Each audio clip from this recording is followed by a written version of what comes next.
BJP के दो बड़े नेता क्या बीजेपी के माथे पर पसीना लाने के लिए काफी हैं?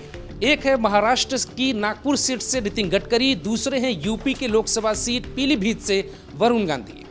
वरुण गांधी की बेबाकी क्या उन पे भारी पड़ने वाली है, ये समझाएंगे। लेकिन नितिन गडकरी को लेकर मीडिया में क्या चल रहा है, पहले ये समझ लेते हैं। नितिन गडकरी को लेकर 2 दिन पहले उद्धव ठाकरे ने कहा था कि वो बीजेपी में अब उनकी जगह बनती नहीं, इसलिए वो हमारे साथ आ जाएं और हमारे साथ आकर ये बताएं कि महाराष्ट्र कभी भी दिल्ली के सामने झुका ही नहीं। ये कहते थे बाला साहब ठाकरे, और बाला साहब ठाकरे के शब्दों को फिर से जोर देते हुए उद्धव ठाकरे ने नितिन गडकरी को बुलाने का एक तरीका, एक संदेश उनको भेज दिया। लेकिन क्या नितिन गडकरी वाकई में बीजेपी को छोड़कर जा सकते हैं या बीजेपी उनको टिकट देने से मना कर सकती है? दोनों बातों को पहले समझते हैं, फिर आपको बताते हैं वरुण गांधी का अगर टिकट कटता है तो उनकी मां मेनका गांधी क्या सुल्तानपुर से चुनाव लड़ेंगी या वो भी बीजेपी से चुनाव नहीं लड़ेंगी, और क्या बीजेपी की सीट पीलीभीत और सुल्तानपुर फंस जाएगी। लेकिन पहले नितिन गडकरी के बारे में समझते हैं। नितिन गडकरी को लेकर बीजेपी के एक वर्ग में इस बात की चर्चा जरूर है कि शायद बीजेपी उन्हें टिकट इस बार न दे, लेकिन इसकी संभावनाएं बहुत कम दिखती हैं। कहा यह भी जा रहा है कि मुरली मनोहर जोशी और लाल कृष्ण आडवाणी की तरह जैसे 2014 में उन्हें टिकट दिया गया, लेकिन फिर धीरे से पार्टी में उनको अलग कर दिया गया, नितिन गडकरी के साथ होगा। लेकिन नितिन गडकरी उस दौर में नहीं है। नितिन गडकरी ने इस देश को इतनी शानदार सड़कें दी हैं, पक्ष हो विपक्ष हो, जनता हो ब्राह्मण हो, ठाकुर हो यादव हो, हिंदू हो मुसलमान हो, हर कोई ये बात मानता है कि नितिन गडकरी ने राजनीति से अलग एक लकीर खींची है और उस लकीर पे एक शानदार सड़क बनाने का काम किया है। बीजेपी में इस बात की घबराहट जरूर है कि नितिन गडकरी का टिकट काटकर बेवजह का बखेड़ा लोकसभा चुनाव से पहले नहीं करना चाहिए।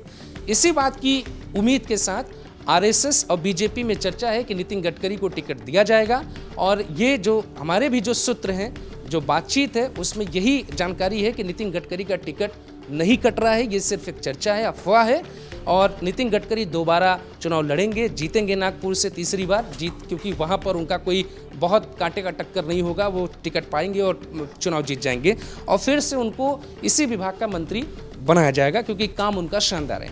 लेकिन वरुण गांधी का दावपेच थोड़ा सा फंसता हुआ दिखाई दे रहा है। वरुण गांधी को पीलीभीत से बीजेपी टिकट देने के बारे में नहीं सोच रही है और इसकी जानकारी शायद वरुण गांधी तक पहुंच गई। ऐसी स्थिति में 2 रास्ते बीजेपी के पास बनते दिखाई दे रहे हैं।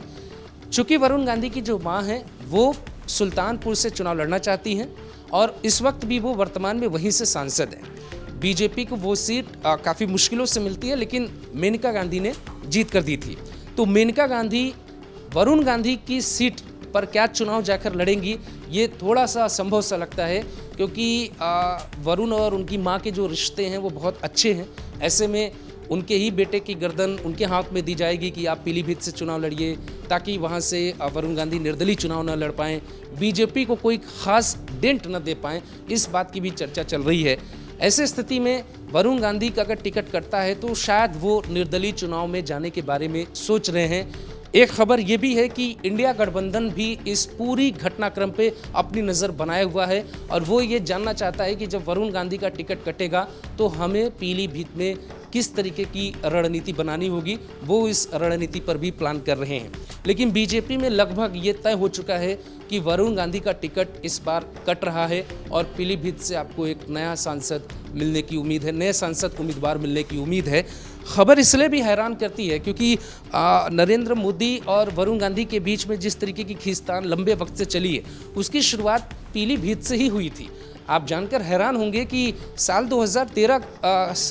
2013 में वरुण गांधी एक रैली को संबोधित कर रहे थे और उन्होंने एक शब्द का इस्तेमाल किया था कि देश का प्रधानमंत्री राजनाथ सिंह को होना चाहिए, और उसी के कुछ महीने बाद गोवा के अधिवेशन में बीजेपी ने प्रधानमंत्री के उम्मीदवार के तौर पे नरेंद्र मोदी का नाम दिया और राजनाथ सिंह ने ही माला पहनाई थी। वहीं से खटास पड़ी थी जो कहते हैं लोग, और उसके बाद वरुण गांधी बेबाक होते चले गए। किसानों का मुद्दा हो या फिर बेरोजगारों का मुद्दा हो, वो लगातार मोदी सरकार से सवाल पूछते रहे। ट्विटर पे योगी सरकार के कानून पर भी सवाल पूछते रहे। नतीजा ये हो सकता है कि बीजेपी इस बार उनको टाटा बाय बाय कह दे। उनकी मां मानेंगी या नहीं, इस पे सबकी नज़र रहेगी। आपको क्या लगता है, कमेंट करके ज़रूर बताइए।